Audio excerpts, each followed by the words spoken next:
دودھ کہو تو اس کا دودھ دھو لیں۔ اس نے کہا اس کی ہڈیوں میں گودا نہیں، کھیری میں دودھ کہاں ہوگا؟ اگر یہ چلنے کے قابل ہوتی تو ریوڑ کے ساتھ نہ جاتی۔ فرمایا اگر تم اجازت دو، اس نے کہا مجھے کیا اعتراض ہو سکتا ہے؟ تو حضرت سیدنا صدیق اکبر نے آگے بڑھ کے بکری کو کھولا اور حضور کے سامنے کھڑا کیا۔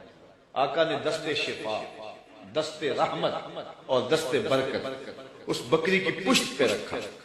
جو ہی حضور کا ہاتھ آیا تو اس نے جھرجھری لی، ٹانگیں چوڑی کر دی، اس کی کھیری میں دودھ اترایا۔ حضور علیہ السلام نے فرمایا کہ کوئی برتن لا، اس نے گھر کا برتن پیش کیا۔ حضور نے دودھ دعا تو جھاگ اٹھنے لگی، حتیٰ کہ گھر کے سارے برتن دودھ سے بھر گئے۔ ام معبد کے گھر کی تھالیاں بھی دودھ سے بھر گئی۔ حضور نے بھی پیا، حضور کے ساتھیوں نے بھی پیا۔ ام معبد اور گھر میں اس کا ایک بچہ تھا اس کے پاس، اس نے بھی دودھ پیا۔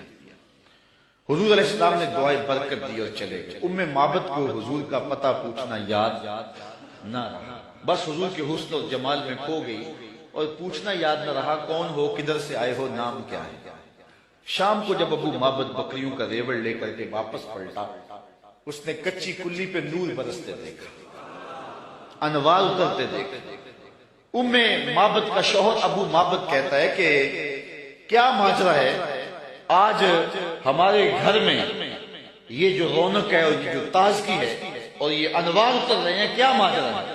تو ام معبد کو حضور کا نام تو پوچھنا یاد نہیں رہا، اس نے اپنے طور پہ حضور کا نام رکھ لیا۔ اس نے کہا آج ہمارے گھر میں مبارک آیا، آج ہمارے گھر میں مبارک آیا۔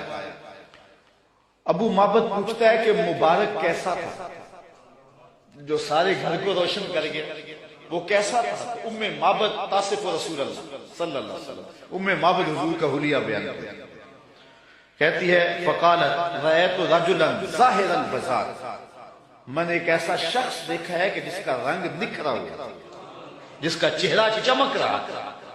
اللہ اکبر، حدیث بہت طویل ہے۔ کسیمون وسیمون وفی عینیہ داج وفی اشفارہ بطف وفی صوتہ سہل احول اکحل ازج اکرن وفی عنقہ سطع وفی لحیتہ قصاصہ۔ کہا کیا بتاؤں، رنگ سونا تھا، ابرو ملے ہوئے تھے، پلکیں لمبی تھی، آنکھیں سرمگی تھی، گردن سراہی جیسی تھی، ہاتھ خوبصورت تھے، خاموش ہوتے تو پھر بھی وقار ہوتا۔ لیکن میں ام معبد کا صرف ایک جملہ آپ کی نظر کرنا چاہ رہا ہوں۔ ہزارہا مصنفین، نثر نگار اور شعراء اور ادباء کے سارے ادب پارے اور ساری نثر نگاریاں اور ساری انصاف پردازیاں اس کے ان دو جملوں پہ قربان۔ ام معبد نے کیا کہا، میرے شوہر میں کیا بتاؤں کہ وہ مبارک کیسا تھا، میں کیا بتاؤں وہ مبارک کیسا تھا، بس اتنی بات سن لو۔ ابہ الناس واجملہ من بعید واحسنہ من قریب، وہ اتنا سونا تھا جب کوئی اس کو دور سے دیکھتا تو سونا نظر آتا، قریب آ کے دیکھتا تو اور سونا نظر آتا۔ یہ دو جملے اس کے دیکھیے، دور سے کوئی دیکھے تو پھر بھی سونا، قریب آئے تو پھر بھی۔ کچھ لوگ دور سے بھلے لگتے ہیں، قریب آئیں تو نقوش میں وہ کشش نہیں ہوتی، کچھ لوگ قریب سے سونا، دور سے دھندلے ہو جاتے ہیں۔ لیکن کہا وہ اتنا سونا تھا، دور تھا پھر بھی سونا لگتا تھا، قریب آیا تو پھر بھی۔ اچھا یہاں اس نے حضور کی سیرت بھی بیان کی۔ کچھ لوگ دور سے اچھے لگتے ہیں، قریب آ کے اچھے، دور سے اچھے لیکن رشتہ داری کر کے دیکھو تو اچھے نہیں ہیں، کاروبار کر کے دیکھو تو اچھے نہیں ہیں، دوستی لگا کے دیکھو تو اچھے نہیں ہیں، سفر کر کے دیکھو تو اچھے نہیں ہیں۔ وہ کیا کسی نے کہا اس کے لہجے میں یوں تو برف کی لے کر جو چھو کے دیکھا تو ہاتھ جل گئے۔ کچھ لوگ دور سے سہانے سہانے، قریب آئیں تو کان پھٹے ڈھول کی طرح۔ لیکن اس نے حضور کی صورت بھی بیان کی اور جملوں میں حضور کی سیرت بھی بیان کی۔ کہا وہ اتنا سونا تھا، دور تھا تو پھر بھی سونا لگتا تھا، قریب آ گیا تو پھر بھی سونا لگتا تھا۔ دور تھا تو نظریں جھکی ہوئی تھی، قریب آیا تو حیا کے پہرے تھے، عجیب حسن تھا، عجیب رنگ تھا۔ حضور دور سے بھی سونے اور قریب سے بھی۔ جنہوں نے قریب سے دیکھا نا انہوں نے کہا کل قمر لیلۃ البدر لم ارا قبلہ ولا بعدہ مثلہ۔ کیا پوچھتے ہو، 14ویں رات کا چمکتا ہوا چاند تھے حضور، حضور جیسا نہ پہلے دیکھا نہ بعد میں دیکھا۔ یہ کس نے کہا؟ حضرت ابو ہریرہ، جس نے پاس کھڑے ہو کر کے دیکھا۔ جس نے قریب سے دیکھا اس نے کہا کل قمر لیلۃ البدر، اور جس نے 13 صدیوں کے فاصلے پہ کھڑے ہو کے دیکھا اس نے کہا مکھ چند بدر شاہ شانی، متھے چمکتی لاٹ، کالی زلفت اکھ مستانی ہے، مخمور اکھی ہند مد بری۔ جس نے قریب کھڑے ہو کے دیکھا اس نے کہا کہ چاند چڑھا ہوا تھا اور حضور لال دھاری دار یمنی چادر اوڑھ کے آرام کر رہے تھے. یہ حضرت جابر بن سمرہ کہتے ہیں کبھی اسے دیکھوں کبھی انہیں دیکھوں, فائزہ ہوا اندی احسن من القمر. پھر میں نے فیصلہ کیا نہیں حضور سونے ہیں. جس نے قریب سے دیکھا اس نے کہا کہ چاند سے حضور سونے ہیں, اور جو 13 صدیوں کے فاصلے پہ کھڑے ہو کے بریلی سے دیکھتا رہا اس نے کہا خورشید تھا کس زور پر, کیا بھر کے چمکا تھا قمر, بے پردہ جب وہ رخ ہوا یہ بھی نہیں وہ بھی. جس نے قریب سے دیکھا اس نے کہا کان رسول اللہ صلی اللہ علیہ وسلم افلج الثنیتین اذا تکلم رویا کالنور یخرج من بین ثنایاہ, کہ حضور کے سامنے والے دانتوں میں ہلکا سا سوراخ تھا اور حضور جب بولتے تھے نور کی کرنیں چھن چھن کے نکلتی تھی.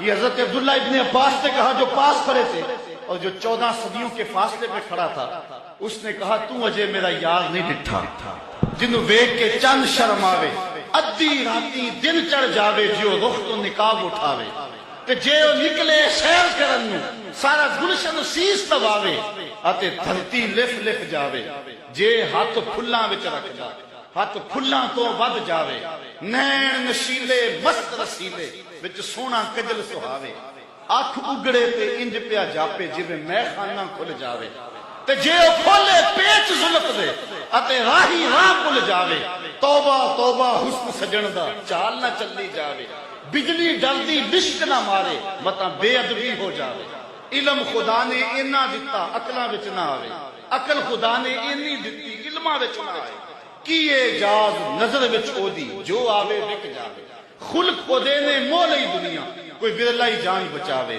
آزم ایڈا سونا ماہی سن کدرے نظر نہ آوے. جنہوں نے قریب سے دیکھا انہوں نے بھی کہا سونا, اور جنہوں نے دور سے دیکھا انہوں نے بھی کہا سونا. تو کہا کوئی قریب سے دیکھے پھر بھی واری جائے, دور سے دیکھے پھر بھی واری جائے, تو اجے میرا یار نہیں دکھا جنہوں ویکھ کے چند شرم آوے. کہا کیا بتاؤں کہ وہ قریب سے بھی سونا اور دور سے بھی سونا. اچھا اس نے حضور کا حلیہ بیان کیا, ام معبد میرے بچے تیرے پہ قربان, ام معبد میری نسلیں فدا تیرے ایک ایک جملے پہ حضور کا حلیہ بیان کیا اور حد کر دی ام معبد. دعا کرو اللہ ہمیں حضور کی زیارت نصیب فرمائے. یا اللہ واسطہ ڈالتے ہیں ام معبد کا, ہمیں حضور کی زیارت دے دے. یہ آنکھیں اس قابل تو نہیں ہیں لیکن مالک تو کرم کر, ہم تیرے محبوب کا نام لے رہے ہیں, ام معبد کا صدقہ حضور کی زیارت دے دے. اچھا ام معبد نے حضور کا حلیہ بیان کیا, مبارک کا حلیہ بیان کیا. ام معبد حلیہ بیان کر کے فارغ ہوئی تو بچہ بولا امی وہ بکری والی بات سنائی نہیں, جو بکری کی پشت پہ ہاتھ پھیرا تھا مبارک نے وہ تو بات نہیں سنائی. اللہ اکبر. اب ابو معبد کہتا تم نے زیادتی کیا میرے سے, جب مبارک آیا تو مجھے بلایا کیوں نہیں, اس کو میں بھی دیکھنا چاہتا تھا. اب میں بکریاں دور لے کر نہیں جاؤں گا, قریب قریب رہا کروں گا, کبھی مبارک آئے نا تو مجھے بلا لینا. اب وہ سارے گھر کے افراد مبارک کا انتظار کر. ابو معبد کے جذبات یہ تھے ایک بار ہی دیکھ لوں, لیکن ام معبد کہتی تھی کاش کے روز بھی گزرے, مبارک کا روزانہ گزر ہو یہاں سے. ایک دن ام معبد سودا سلف لینے کے لیے قریبی بستی میں گئی, نہ ملا تو آگے بڑھ گئی, آگے شہر مدینہ میں جا پہنچی.